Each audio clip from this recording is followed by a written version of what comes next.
Ladies and gentlemen, this story actually comes out of London, so it's a little bit different than what we normally talk about. We normally talk about stories in the United States, but I thank y'all who used my email and sent me this story. I thought it was very important because people abroad are going through a lot of the same things that we go through here in the United States of America. So I want to tell you about this. About this father and this woman that you see on my screen, and yes, I guess you can call them a male and a female, even though they look a bit odd, but nonetheless, a dad who tried to push blame on others after his baby girl died. This beautiful princess that you see right here on my screen. Believe it or not, guys, matter of fact, I'm going to give you guys some details that are not going to sit well with your sensibility, so if you need to exit, that is your disclaimer. But that baby right there suffered 60 broken bones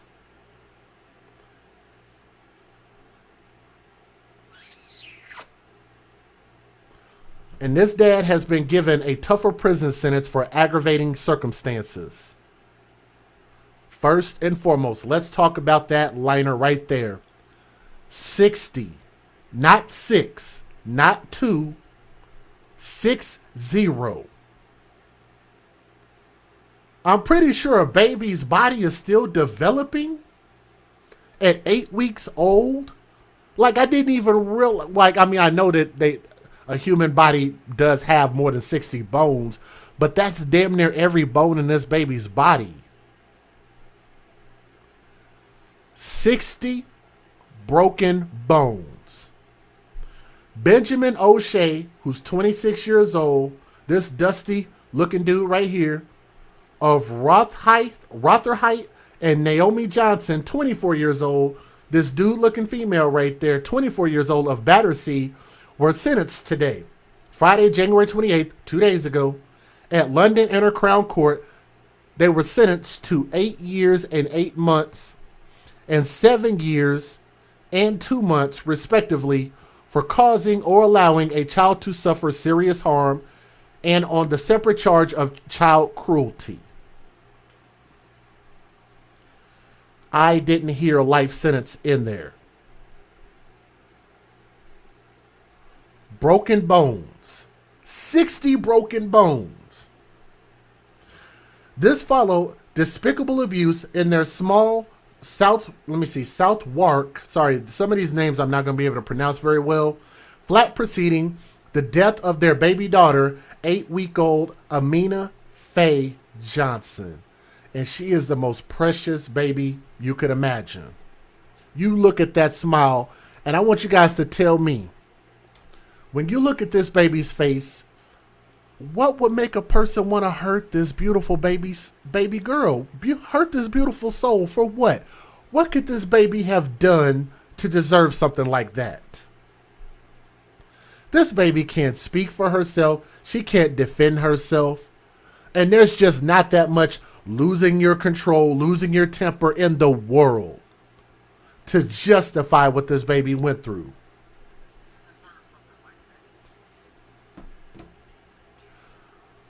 I think a life sentence for both of them would have been more appropriate, but let me give you guys some more details. Let me keep going. A 4-week trial in November heard on how April 26, 2019, Johnson and O'Shea called the emergency service number, which is 999, where they're at, which is kind of like 911, after baby Amina stopped breathing. Paramedics arrived within minutes, but were unable to save her. Amina was then found with 60 broken bones, including 41 fractures to her ribs and 24 limb bone fractures, including inflicted on 7 occasions. Can we get a hashtag 1 year for every bone? If we really believe that babies' lives matter in the world, not just the United States, they easily should have gotten 1 year for every broken bone in this baby's body.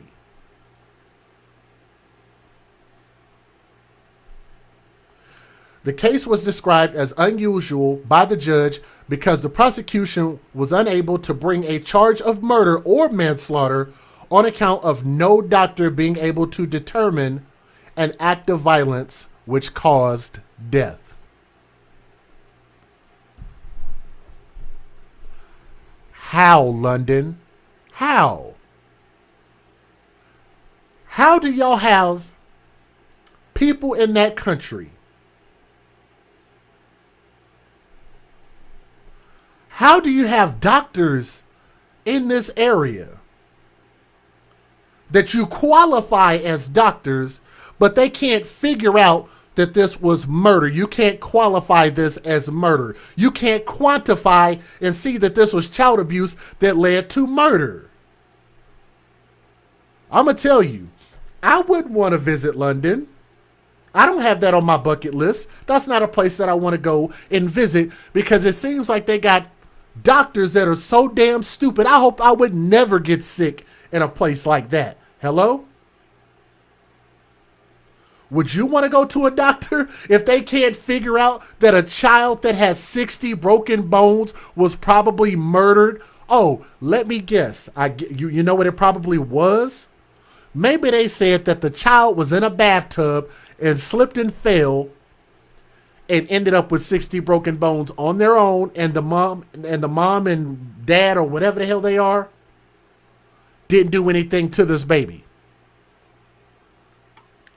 Is that what it is? There would be bruising. If this happened on multiple occasions, you would probably have proof that there were old injuries that were healing on top of the new injuries. That's pretty easy to determine.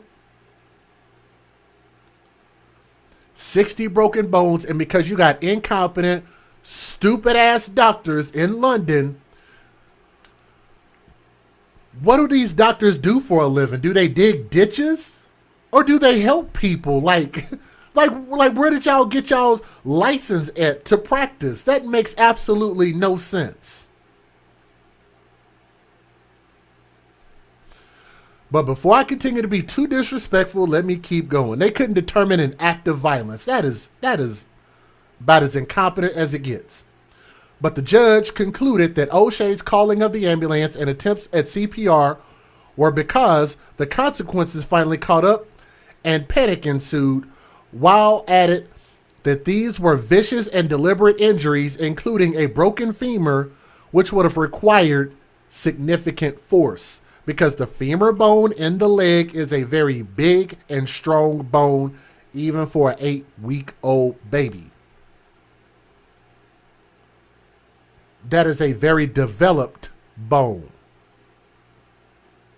But even with him describing it as vicious and deliberate injuries, just you describing it that way alone, that can't get you a murder charge? No manslaughter? Okay. All right. Let's keep going. The judge commented, that's the tragedy in this case, that the fractures in a baby that is clearly immobile do not show up, and that a healthcare worker or relative might have stopped all of this. And I disagree there, but let's keep going. Following this baby's death, and I want y'all to look at this baby's face and just remember everything that I'm saying. That's why this really gripped my heart, and I had to talk about this. Following this baby girl's death, the court heard how O'Shea tried to push blame on others by posing as a neighbor on the phone to the police and emailing the police purporting to be Johnson. Is that not perjury? Giving false claim? Is that not an arrestable, jailable offense that you can get years in prison for? Lying? Especially when the lie involves a dead baby. Yes? Or am I wrong? We are live right now. If I'm saying something that's wrong, guys, please let me know. Don't let me continue to talk about this case live right now, and I'm saying something that's wrong and nobody correct me.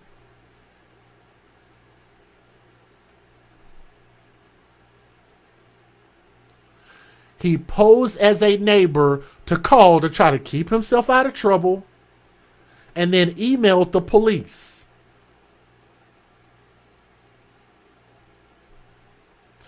Judge Peters also referred to O'Shea posing as a magistrate in a forged letter in an attempt to fool Johnson into believing there was a limited investigation into Amina's death, though, as the letter was never used to try to influence the police investigation, for example, it was not considered an aggravating circumstance during sentencing.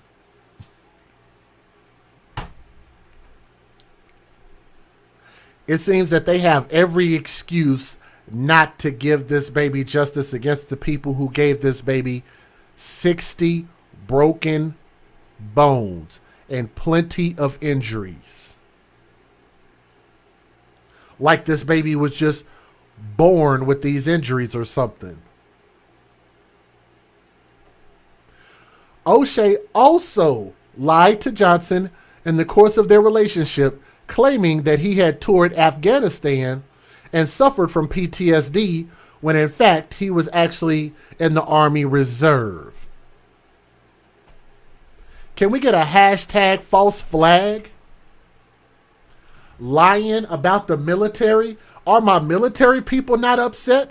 Do we have anybody who has either military experience or military family members?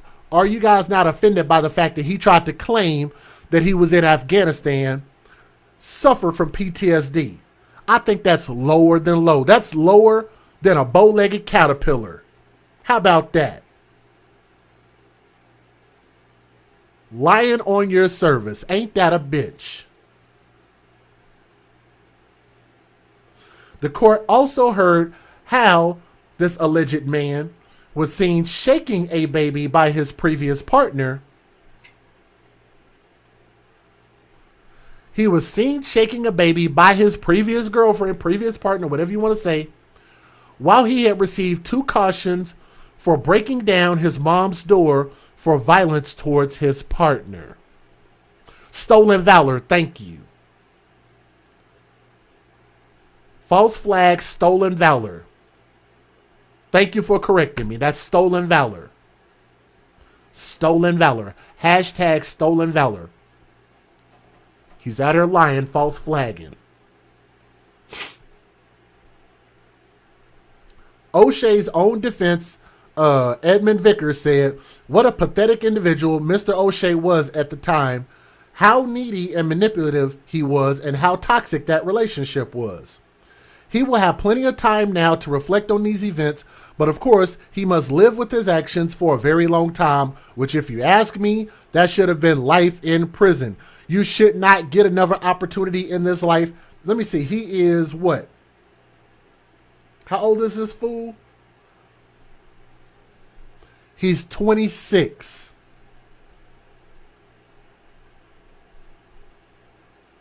He'll be out of prison if he does his full time before he's 40 years old. I just don't think people like this. Like, I do believe in some level of rehabilitation. Not in this story. Not these people. Not that fool. Not that fool-ass woman for what they did to this baby, this beautiful baby, Amina-Faye Johnson, who couldn't speak for herself nor defend herself. It's almost like they put her, like this baby, in a blender or something. Like put her in a dryer and turned it on like as fast as it could possibly go. How do you break 60 bones on a baby? How do you even do that? I don't think if you ran this baby over with a car, you could have ended up with 60 broken bones. But I'm going to skip some of this other information here, and I'm getting this from mylondon.news, so thank you very much for the article. But I'm going to skip some of this because there's a lot more to talk about. But let me give you guys the fair usage. Let's get it. Federal law allows citizens to reproduce, distribute, or exhibit portions of copyrighted motion pictures, videotapes, or video discs under certain circumstances without the authorization of the copyright holder. This is called fair use. It is allowed for purposes of criticism, news reporting, teaching, and parody, which doesn't infringe of copyright under 17 U.S.C. 107. Man, I hope that y'all who are hearing this story are just as offended as I am. He's going to be out before the age of 40. Lied about everything that happened and abused this baby. They both did in the worst way, and they will both be out of prison before the age of 40 years old. They shouldn't be let out of prison until age 400, not 40. That's ridiculous. I'm just really upset. I apologize. I'm really losing my cool. But if you guys are listening to this story, if you would do me a favor and please click that thumbs up if you're listening to this story. This will help share baby Amina's story. And maybe we can get justice not only here in the United States, but abroad, especially in London, because this baby really got a raw deal. Let's hear these news stories. Let's get it. Firstly, I'd like to say that no jail term will ever be worth the life of baby Amina-Faye. It is difficult to speak of justice in a case like this. However, I hope that today's sentence is a clear message that these children mattered, and those who think they can get away with inflicting such abuse will be punished. This is a truly heartbreaking case that has touched all of us who have worked on bringing O'Shea and Johnson before the court for their monstrous crimes. Children depend on adults, and the children in this case were sorely betrayed by O'Shea and Johnson in the most tragic of ways. There were no observable injuries, and the cause of her death was originally thought to be sudden, unexplained death in infants. That was until the post-mortem x-rays revealed a litany of injuries Amina-Faye had sustained in her short 8-week life. In 8 weeks of life, Amina-Faye suffered an unimaginable number of injuries. Amina-Faye was found to have over 65 fractured bones in her body, including every rib and every limb.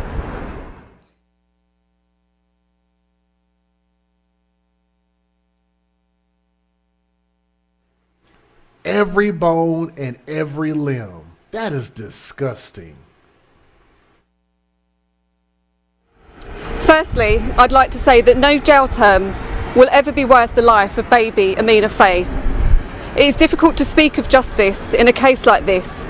However, I hope that today's sentence is a clear message that these children mattered, and those who think they can get away with inflicting such abuse will be punished. This is a truly heartbreaking case that has touched all of us who have worked on bringing O'Shea and Johnson before the court for their monstrous crimes.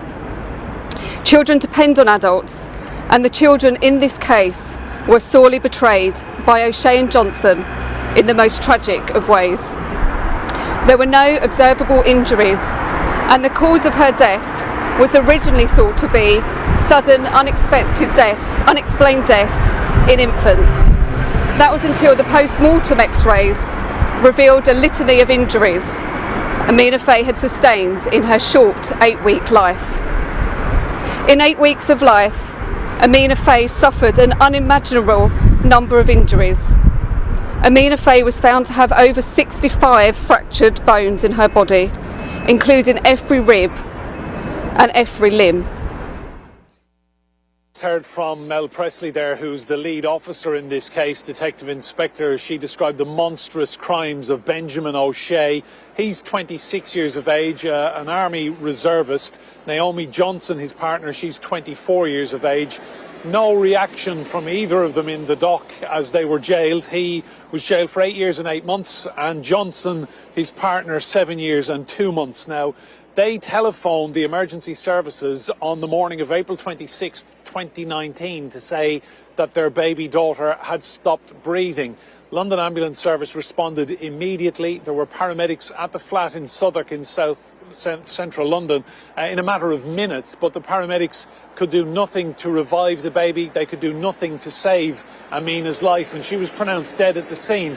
Now, what followed, there were investigations, the police were involved, and there was an x-ray of her little body. She was only 8 weeks old, and the x-ray showed up 65 separate fractures, 41 fractures of ribs and 24 of her limbs, and she was only 8 weeks old. Now, they were arrested, and to begin with, they basically blamed each other, and then the mother at one point even blamed the paramedics, saying that they were at fault for what had happened to baby Amina. Now, the trial concluded here in November. They've been on remand ever since, and in the past hour they have been sentenced. So no reaction from either defendant in the dock. And you heard the police detective there saying that Benjamin O'Shea is a Walter Mitty character. He was only ever an army reservist, but he had told his partner that he had served in Afghanistan and that he was suffering from PTSD, none of which was true. And they've both been taken down in the past few minutes.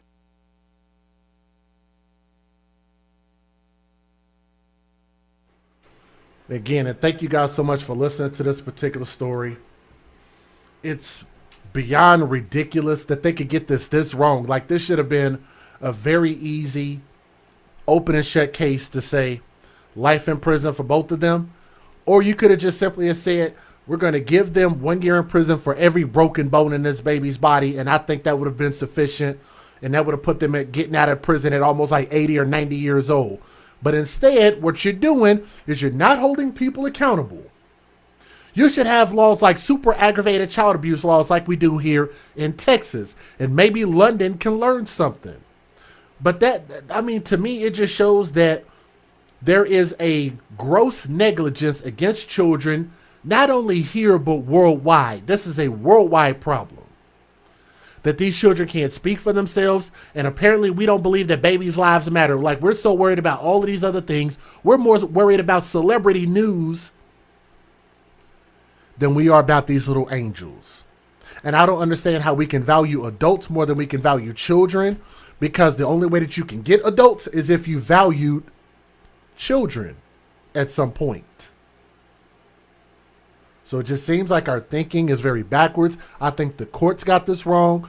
And I think that every doctor in London should have their license revoked if you had 0 doctors that could clarify and classify this as murder and abuse. That is despicable. To this baby with such a beautiful smile, this princess could have grown up to become anything. Amina, young princess, R.I.P. And we thank you for listening to her story. And if you guys do live abroad, if you live in that area, make sure that you guys stand on this. Step up, speak out. This is a voting season, another voting year, but you guys can definitely make change. But you have to get out, march in the streets. You have to get out and research who you're voting for, find out what's going on. But there's clearly a lot of things that they miss with this story. But thank you guys for listening to the story with an open mind as well as an open heart. Thank you. Now, there is more that I want to talk about. And if you guys got time, we started early enough. I actually have a handful of stories. But let me preface. I should not have this many stories to talk about. And I have a lot of them. Ladies and gentlemen, if you thought you've heard everything, this story is probably going to give you something maybe you haven't heard. But I've got to warn you guys, this story is going to have some details that are probably going to turn your stomach just a bit. It's very difficult to listen to. And if you need to exit the video, that is your official disclaimer about this story. So we're going to talk about the details, and I'm going to give some of my opinions as well. But this beautiful angel that you see on my screen was failed by the world, the entire world. Not just her parents, but also her foster parents. So I need to make sure and preface that. This baby was failed by everybody.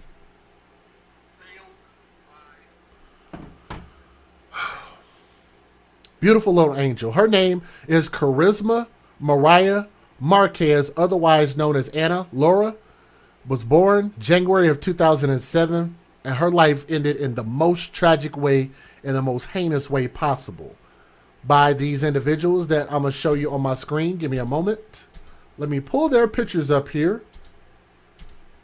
We'll get back to those other ones here in a moment.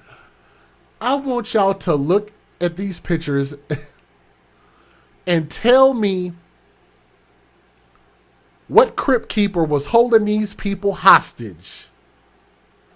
Do y'all see this man's face on the left-hand side of my screen. Like he looks like he needs to be like out of an episode of Tales from the Crypt or something. and I saw this and I said, damn, boy. Like you look like you just got out of like the freaking, like the Civil War or something. I don't know. Like, look at his face. You know what his face reminded me of? And some of y'all are going to be extremely mad at me. I'm going to pause this picture right here. But I've got to say it. Please don't be mad. But I have to say what he looks like. Y'all know what he reminds me of? I've got to do this. And I'm sorry. I'm a big, big Michael Jackson fan. But tell me...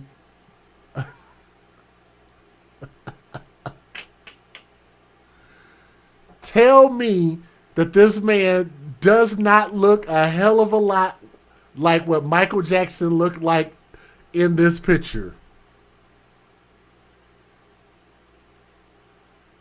I am so sorry to any Michael Jackson fans out there. God rest his soul.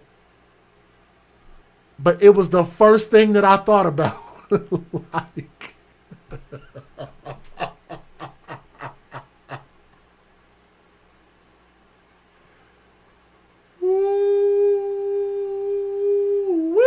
He does look like he could have been on the Men in on the Men in Black, one of those little creatures on there. God, dog. This is just a level of ugly that I'm not used to seeing. I'm sorry. But this is just not an attractive man, y'all. I mean, come on. Like, I don't know what this woman was thinking. It must be something wrong with this woman. She must not have been able to get no other man on planet Earth or Pluto. Like this, like she must have got a mail-ordered husband off of Saturn or something. There could have been no other man on planet Earth that she could have got besides this crypt keeper looking dude right here.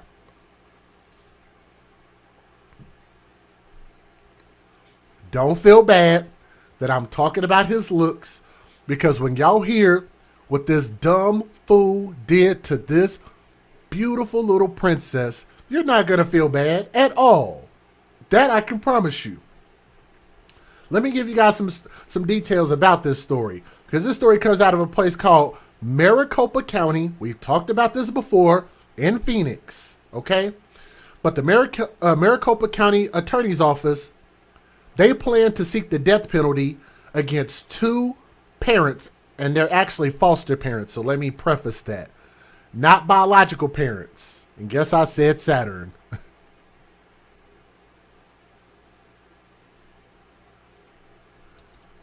This fool looks like a great value Al Pacino at 90 years old.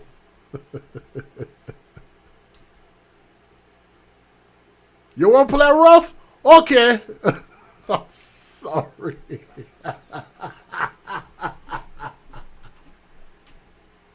You want to go to war? You want to go to war? Okay. I'll take you to war. Say hello to my little friend.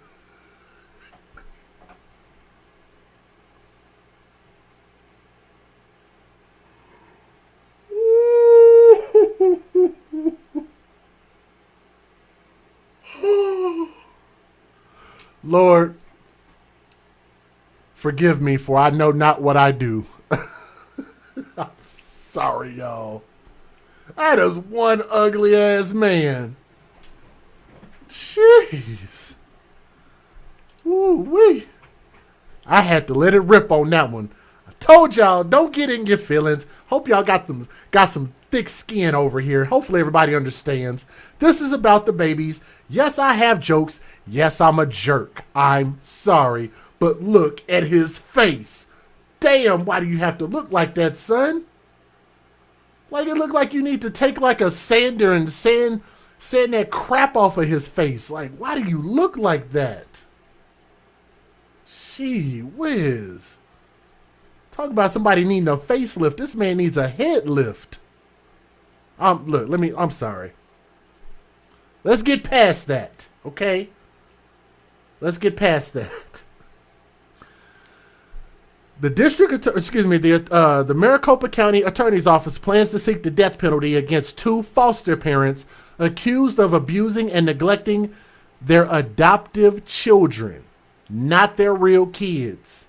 So you'd have to ask, where in the hell were the biological mother and biological father? Would you guys like to hear about that part? I'll get there. We're not going to skip that. Adoptive parents abusing their adoptive children and hiding the body of this little girl who died after falling ill rather than taking her to the hospital like a normal human being would do. Okay? Police arrested let me get his let me get his picture back up. I can't even say a face. That's not even a face. That's not even a face. I'm going to get his picture back up here. Okay? Police arrested Raphael from the Ninja Turtles, Raphael and Maribel Laura in January of 2020 after police and firefighters discovered a child's skeletal remains in the attic of their Phoenix home, as well as numerous signs of abuse on their other children. How many other children did they have? Maybe, I'm assuming at least 2. Court documents say that Raphael told investigators that he waited several days after his adoptive daughter, who had been renamed to Anna Laura, they gave her her last name, had become very sick before taking her to Phoenix Children's Hospital. But Anna began to vomit and convulse in the car and died before they reached the hospital. Court documents say that she was 11 years old. Fearing he would lose custody of the other children, Raphael drove back home and hid Anna's body in the attic where her body remained for years. Not minutes, not hours, not days, not weeks, not months, not year, multiple years, plural.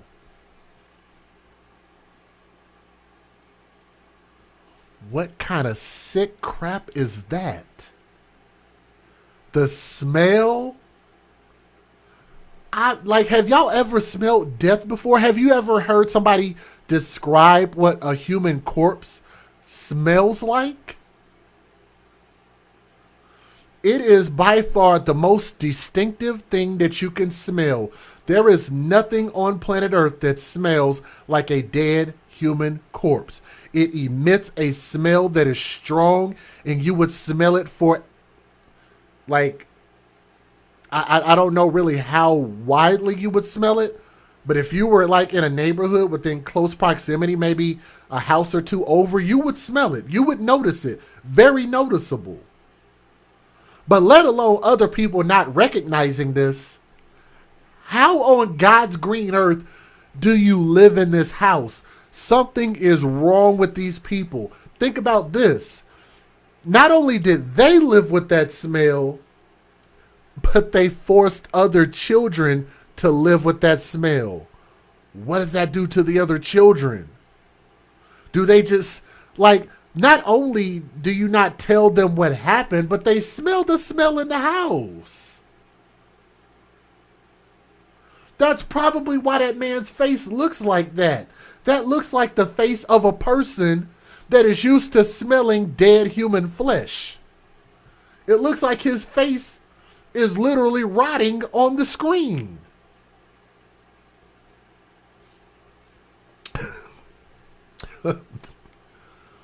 That dude's face looks like foot rot. R-O-T. Foot rot. Have you ever heard of foot rot? Where the foot, if it stays in moisture for so long, the foot can actually start to decompose. When soldiers used to fight in war, if they didn't keep their feet dry, they could get foot rot. their foot would literally fall apart. It would decompose in their boots. That's what his face looks like. A decomposed foot inside of a boot. It's the truth. The Department of Child Safety removed the other 3 children. So it was 3 other children. 2 of whom were siblings. Oh my goodness.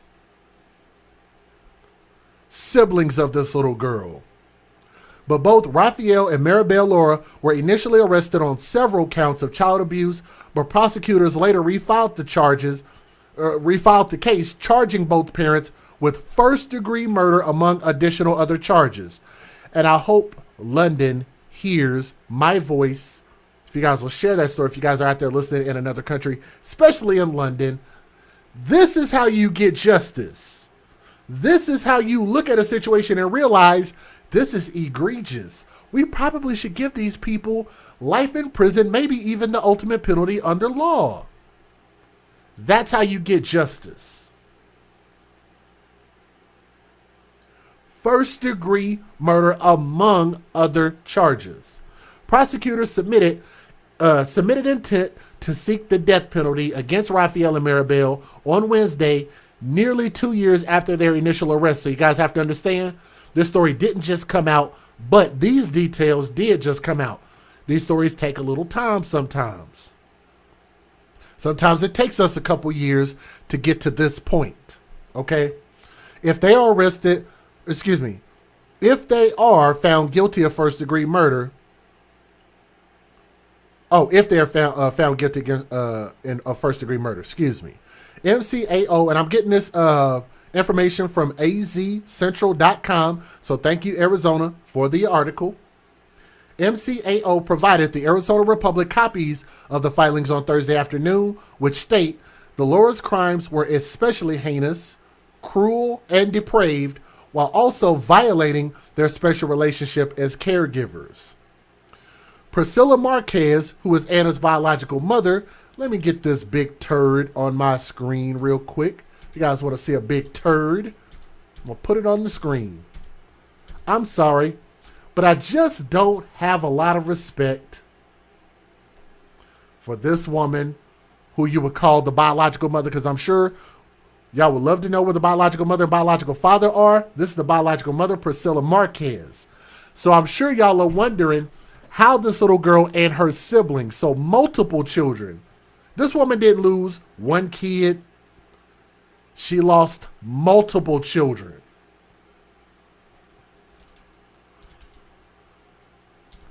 This is Priscilla Marquez, Anna's biological mother, who had originally named her Charisma, told the news on Thursday that she wanted both parents to serve life in prison without an execution, potentially cutting more time they could have spent reflecting on their actions. Later, she said she was happy with the state's decision to pursue capital punishment. Raphael and Maribel Laura are scheduled to go on trial on March the 1st, which is exactly a month from now, though it's unclear whether the new filings will delay it further. How many of y'all want to take a guess as to why the biological mother lost custody? Does anybody want to take a guess? Let me give you guys the fair usage. Let's get it. Federal law allows citizens to reproduce, distribute, or exhibit portions of copyrighted motion pictures, videotapes, or video discs under certain circumstances without the authorization of the copyright holder. This is called fair use. It is allowed for purposes of criticism, news reporting, teaching, and parody, which doesn't infringe of copyright under 17 U.S.C. 107. And if you guys are listening to this story right now, do me a favor. We want to have one thumb up for everybody that's listening. If you guys would, please do me a favor and click that thumbs up. It'll help share this story and let more people know that we are talking about this, so that way we can share it. YouTube will notify more people if y'all click that thumbs up. All right, let's get it. Now to our big story tonight. We're digging into the past of the Phoenix parents accused of abusing 3 of their children and potentially covering up another death. All of this unraveled at a home near 59th Avenue in Camelback when investigators found human remains inside the burning house. And tonight, We've learned the father in the case had a job dealing with kids in a West Phoenix school district. Team 12's Erica Stapleton is live outside of Sierra Linda High School, where Rafael Laura used to work. Erica? Hi guys, Rafael Loera was an instructional assistant here at the school according to some district records that we found. We talked to students too who say they remember him walking the halls, helping students, and are just in disbelief about what he's allegedly done at his home. A house of horrors. There are allegations of extreme abuse involving several children. Maribel Loera accused of abusing 3 of her children and possibly causing the death of another child. She allegedly participated in concealing a body of a deceased child in the family home. Her husband, Rafael Loera, allegedly admitting to investigators he let the abuse happen and that he set his home on fire and tried to kill himself. This all started January 20th when DCS took an 11-year-old girl from the home after she called police for help. DCS came back 8 days later and removed 2 other children, a 9-year-old boy and a 4-year-old girl. About an hour after that, smoke was reported coming from the house. When firefighters got there, they found human remains inside, but the medical examiner has not told us yet the age of the victim or how they died. The whole case, troubling. The stuff they found inside his house, I used to see him on campus walking around. Guadalupe Vasquez used to go to Sierra Linda High School, where district records show Rafael Loera was at one point an instructional assistant. Let's take a pause for the cause. Let's take a pause for the cause. Because in the article I read, they didn't mention that part. But for those who were listening, yes, you heard that right. He tried to set the house on fire, which included the child in the attic. So I'm assuming he probably started it probably in the area of the home where the little girl's body was to make it seem like it was an accident, maybe. Can we get a hashtag babies for benefits in the chat? If you guys are not familiar with the hashtag babies for benefits, just like babies lives matter, it's an AFC hashtag, and we use that and we created it so that we can describe these things in a nutshell to say that these people only have these children so they could get a check. They didn't love these kids. They didn't care about these kids at all. They are not human beings. They are not from this planet. I think we need to send them back to whatever planet they came from. Hashtag babies for benefits. That means they benefited off of these kids, got a bag, didn't care about these kids. And if you guys are wondering about the biological mother, I'd actually like to play y'all the video of the biological mother speaking. Can I do that? Hit that thumbs up for me, please. If y'all want to hear from the biological mother, I've got her video. I got her video. And if you guessed that she was probably doing drugs, then you guessed correctly.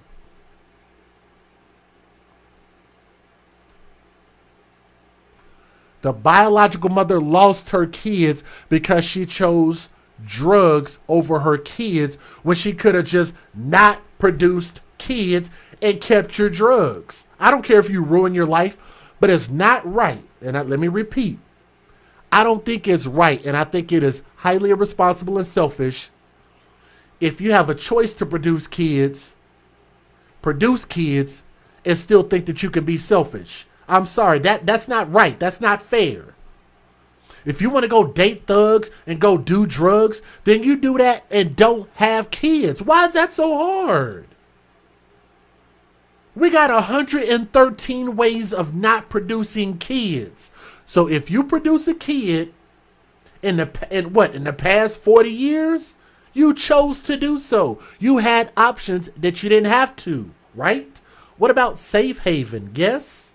Condoms? Yes. Birth control? Yes. Shot? Yes. Neuvering? Yes. Abstinence? Maybe. There's a lot of things that you could have did to not even get to this point. I'm sorry, but when we get to that mother's interview, I don't have much sympathy for her at all. I don't think they should have. Let me not say that, because I did want to hear her speak. But she definitely doesn't need to be speaking in some high righteous way. That I know. She remembers him working there back in her sophomore year about 4 years ago. It's just weird to think that he could do that because he didn't look like he could do that, you know. And with her relatives now at the school, she's having a hard time processing the allegations. He seemed very, just nice, caring. And I just assumed so because he was helping, but you never know, Other students we talked to say Rafael worked with special needs students, although the district would not confirm what his job was or how long he was there. They could only tell us an employee had been arrested and would not be returning back to the school. If he did do it, it's, disgusting, and it's so crazy to think that he could be capable of something like that. So I want y'all to think about that. This man was around people's children. There is no telling what he did, what he said, how he behaved around other children. Y'all don't find that scary and frightening? Knowing that he's this depraved? Let's keep going. Questions how a Maryvale couple now facing child abuse charges was allowed to adopt children. Last week, investigators found the remains of a child inside the home of Maribel and Rafael Lorera. One of their adopted daughters has been missing for nearly 3 years. Carissa Planhelp is joining us now live at the Lower Buckeye Jail Complex where the couple is being held. Carissa? Yeah, Chris, so far I've only been getting partial answers from the Department of Child Safety about what they knew about this couple, their household, and the kids that were placed in their care. Today I spoke with a Valley attorney who has taken on DCS before, and he talked about how children fall through the cracks. What's tragic is that the child welfare system is supposed to be there to save these kids. Attorney Robert Pastor says systemic problems with the Department of Child Safety can lead to horrific outcomes. Child's bones discovered last week in the home of Maribel and Rafael Loera. Court records say their adoptive daughter, Charisma Marquez, also known as Anna Loera, hasn't been seen or heard from since 2017. What did you do to vet the Loeras to make sure that they were capable and could care for these children and weren't going to be abusive? Pastor, who is not involved with the Loera case, says families are investigated before they can adopt, but mistakes happen. You've got this sort of perfect storm of inadequacies, lack of staff, lack of training, and lack of tools that allows these problems to occur. The official word from DCS is there were no foster children in the home when the Loeras were arrested. What we do know is DCS no longer contacts a family once they adopt. DCS also tells us there were no open investigations involving the Loera home. The agency failed to answer our questions about whether there were any previous investigations. What did they know and what did they do about it? The medical examiner's office is trying to identify the bones that were found in the Loera home. Right now, the couple is locked up here on charges of child abuse and hiding a body. A set of adoptive parents are now being charged with murder after investigators found the remains of a 13-year-old inside the attic of their burned. I think I'm going to skip some of this. You guys got most of the details. I'm going to try to get to the mother's interview. I'm going to play this one more video. And then we're going to talk about this mom's interview. The biological mother, if you can even call her that. That's all she is. She's just biologically a mother. She's not a mother. I'm one of those neighbors like I never would have thought next to me. Disbelief that this man's neighbor, 56-year-old Rafael Loera, is in jail tonight, charged with arson, child abuse, and concealment of body parts. The guy seems like a good guy. The male there that lives there, he's an older gentleman, said he works at a school or something. Sources confirm that Rafael Loera worked as a teacher's aide at Sierra Linda High School in the Tolleson School District. He didn't seem like a guy that would hurt somebody. Police say on January 20th they came to this home because an 11-year-old girl called to say she was scared and alone. Cops found evidence of child abuse, and the Department of Child Safety took custody of that girl. When we came out here on January 20th, the 11-year-old was the only child in the home at that time. Then yesterday, DCS came back to the house, taking away 2 more kids, ages 9 and 4, after finding more evidence of child abuse. Police say just about an hour after DCS took those kids, someone called to report that the house was on fire. Phoenix Fire Department gets out here, they make entry to the home, extinguish the fire. When they're in there, they discover what they believe to be skeletal remains. So, as you can imagine, this is a very complex investigation. Phoenix PD arrested Rafael Loera and his wife, who is also facing a charge of child abuse. There she is. That's her first birthday. Let me warn you guys. This is the biological mother. This is the biological mother. I want y'all to listen to what she says. I'm going to let it play, and then I'll give my opinion after it plays. There she is. That's her first birthday.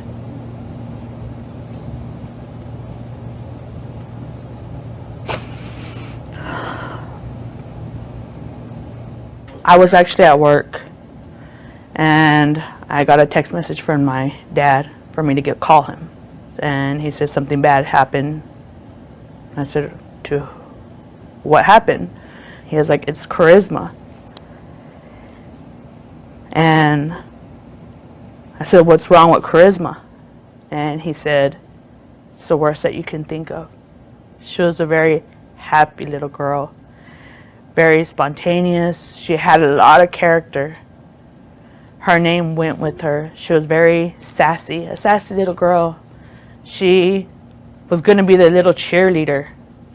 She had this kinky, curly hair that when you pull it down, it slinks up. She was bouncy. Like, she made you happy. Like, she could walk up to you, and just by looking at her face, you're like happy. And you could be in the downest mood, and all of a sudden just joy walks into the room. She brought sunshine to everybody's sadness. She was never sad. So I don't understand, how can you hurt an innocent child? Like, what was going on for her not to be smiling? For you to be hurting her? What was the reason to adopt them? Because it wasn't to give them a happy home, a better life. I was battling a meth addiction. I've been clean. In September, it'll be 7 years. Addiction. I've been clean. In September, it'll be 7 years.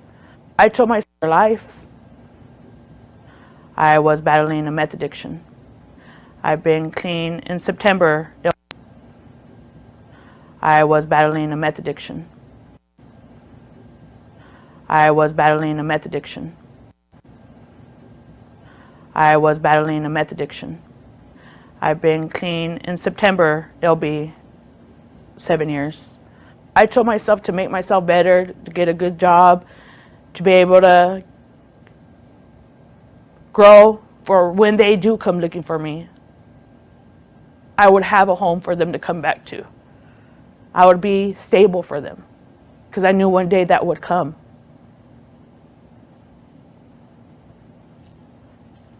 Unfortunately, it's not going to come with Charisma.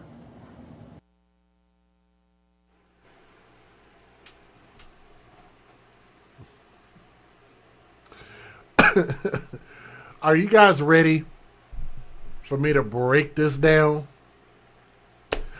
Do I feel sorry for the biological mother? The answer is a resounding no, ma'am. No, I don't. Here, let me tell you why.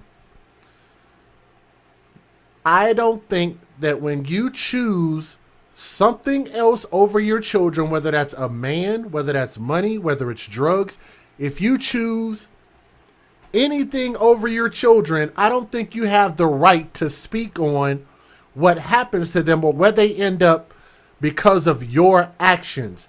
These children were taken out of your custody because of yo ass. You hear me? It's your fault, ma'am, that these kids are taken and left in the system, and the system is not designed to keep these children permanently. That's not what the system does. What the system does is it hopes and prays. Can we get that in the chat? The system hopes and prays. Please, somebody type that.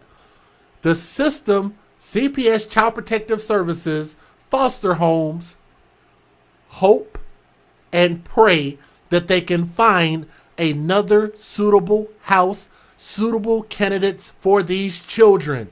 They have no idea. The system is not designed to vet someone perfectly. It's an imperfect system. How the hell are you going to know if somebody is taking children just to get benefits off of them? You don't know. It's a guessing game. So therefore, the responsibility has to lie where? Biological mother, biological father, right or wrong. That's where you have to put 100%. No, I'd say the initial portion, 100% of the blame. But you also can hold other people accountable if you decide to bring those children in, change their name, change their identity, bring them into a world that they're unfamiliar with, then you are 100% held accountable thereafter. You can't look at this situation and say, well, why did they take these kids? They take these kids because the kids are there to be taken. Hello. Miss Self-Righteous, can we knock this big woman off of her high horse just a little bit? Knock her butt right onto the ground. Because I want her to be grounded and understand that you, ma'am, don't get to ask questions like that. Why did they take the children? Because we could turn around and point that finger right back at you and say, why did these children end up in this situation to begin with? Therefore, you have to look at yourself. And a person who really has moved past their alleged drug addiction, if that's the case, would at least learn in a program, and I think that you should have been in a program. I don't think you just kick a drug addiction. I think you have to be in a program and get some real rehabilitation, right? So if you did that, then one of the first things that they tell you is the first thing you have to do is you have to accept responsibility. If I'm wrong about that, somebody can let me know if that's not the first step or one of the first two steps. You have to admit there's a problem and accept responsibility. She didn't admit, well, she did admit the problem, but she didn't accept responsibility, in my opinion. In my humble opinion. I don't think she gets it. I don't think she understands. And yes, I believe that there's going to be a GoFundMe. Give it 2 months. Let's be fair. Let's be fair. Give it 2 months. This story has gotten a little bit of airtime. I think that in 2 months, I'll be willing to bet somebody $100 that there's going to be a GoFundMe that's going to show up and she's going to be asking $10,000, $15,000, $20,000 to give her daughter the best funeral that is possible in this human life. Guarantee that that's going to happen. And somebody's going to have their heartstrings plucked on, and they're going to feel sorry and put hashtag #NoFundMe. Thank you. Thank you for that. That's why we're live. Hashtag #NoFundMe. You were not a parent. You don't deserve money. You caused this to happen. Therefore, you should not be the beneficiary of anything financial. If anything, I think you need to be admonished more than rewarded for the death that was caused by you putting your children in harm's way by saying, I'm going to give my children to the system and hope that something good happens while I go out here and I'm going to go enjoy putting my mouth on this and putting my mouth on that and putting this up my nose and putting this up my arm or my butt or whatever it is that you were putting this meth. I don't know how you smoke meth. I don't know. I don't know nothing about meth. I don't know. Do you eat it? Do you sprinkle it in your cereal? I don't know. Do you take meth and squirt it on your hot dogs?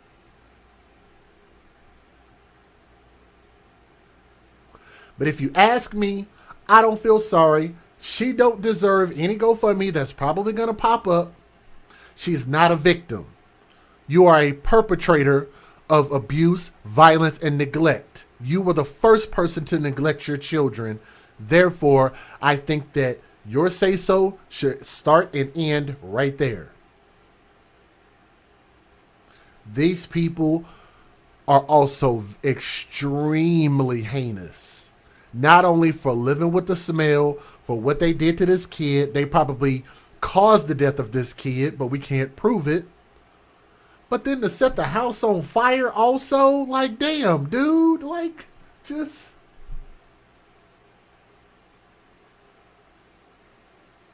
With a face like that, only the devil can love you. I'm sorry, but that is just a very, very unattractive, alien-looking face man. But let me say something about this. I'm going to pause it right here. Because if I had to pick my favorite picture of this baby, it would be this one. This little girl cannot speak for herself. She cannot defend herself. Her mother didn't defend her. Her father did not defend her. The state did the best it could to try to find a halfway decent home to put her in. And it's just, it's not, you just can't vet these people well enough. You can't investigate these people well enough. And I'm going to call her by her biological name, the name that she was given by her alleged mother, Charisma Marquez, young princess. R.I.P. The entire world failed this baby and her siblings. But thank goodness, at least there is some positivity. Let's not forget that. There's some positivity because the siblings at least survived this. And that in itself is a blessing. So keep them in your prayers. Keep the children in your prayers. Okay? But thank y'all for listening with an open mind as well as an open heart. We believe babies' lives matter. Thank you. Thank you to everybody who joined the channel membership. You can always support either now or in between time. And in the meantime, I love you all from my heart to yours. Babies' Lives Matter AFC. Y'all have a great night. Peace.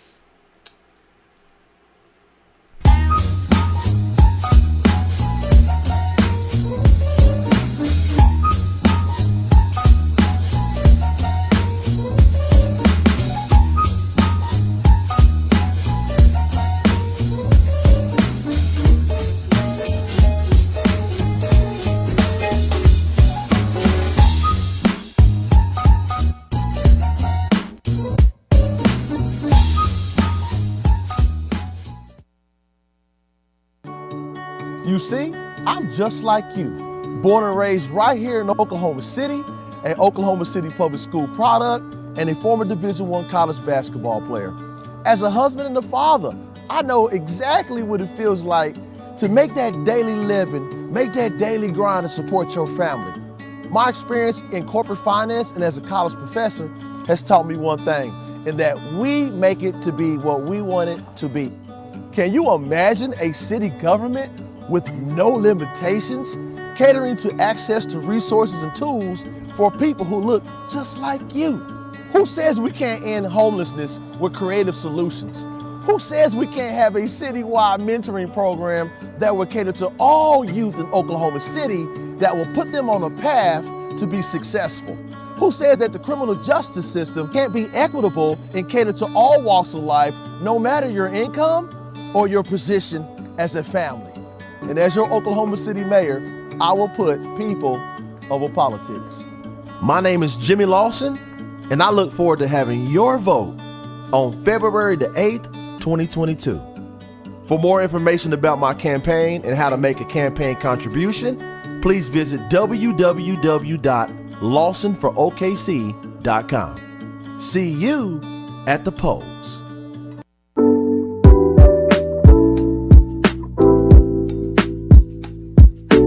out this wonderful organization that I'm proud to be a part of. It's called Bags for Kids, BAGS4KIDS.org. And check out their website. They really help a lot of kids in foster care, giving them a permanent piece of luggage and also a lot of items that they might need so that they feel that they belong, which they do.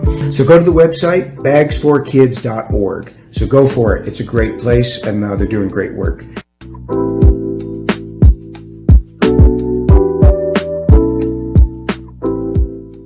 Exclusive new products that you will only see on my website at www.sayitwithchess.com. These products are made special by my mother, Keyline Designs. The hoodie blankie, the face mask, as well as the 4-in-1 African head wrap. Now the way it works, it is a reversible bonnet. It has a headband that you can wear alone. It has a matching face mask as well. Please be sure to go over to our website and check out these nice new products that you will not find anywhere else.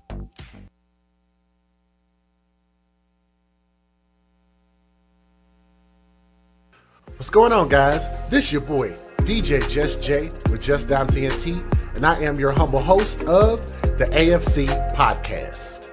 And people ask me all the time, what is the AFC Podcast? This is a platform for us to have open and candid conversations about children who are being taken advantage of by people who are in charge of protecting them. So sometimes we discuss the latest things going on in the news, but we advocate for children first. I get so many emails and comments from people that love what I do, and I want to continue to keep bringing content that matters to YouTube. And I would like to thank you in advance for your consideration to contributing to my platform. You can help support this channel by way of the links that are in the description box of each and every video. And also, don't forget to hit that thumbs up. I would like to thank you again and welcome to the AFC Podcast, where we advocate for children first. We'll see you guys on the next stream. Peace. Ladies and gentlemen, I am not a newscaster. This is not a news station. I am not here to deliver the news. I'm not here to be gentle, giving my commentary. I am not here to be on any race of people's side. I do not hate my own skin color, nor my daughter's mother. I do not hate my parents, nor where I came from. The goal of my platform is to bring awareness to the murder and abuse of children. I want to encourage more people to dedicate their time, energy, and focus onto the children. I want to encourage people to change their behavior, and I give many examples of why they should change their behavior. We have already saved many lives, and I believe that we can save a lot more lives with the support of our AFC platform. So please, don't get lost in how I convey a message. Just get the message. All right, this is your boy DJ Just J. Signing off. Holla at me. Peace.